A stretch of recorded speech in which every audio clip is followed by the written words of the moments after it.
precision medicine and personalized medicine is a big pending issue in these tumors.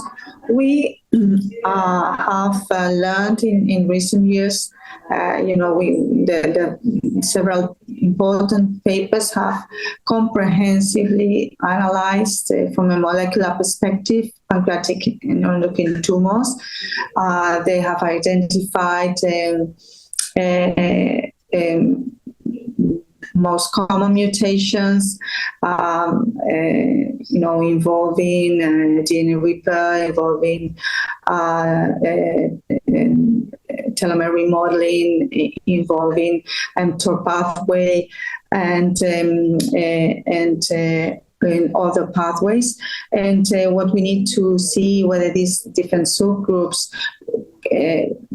respond differently to different treatment approaches, and whether these subgroups, also the Saranandam subgroups from transcriptomics, insulin-like and metastatic like disease and so on, whether these molecular subtypes really influence response to different treatment strategies and need to be handled in the clinic in a different way. This is a major pending issue, yes.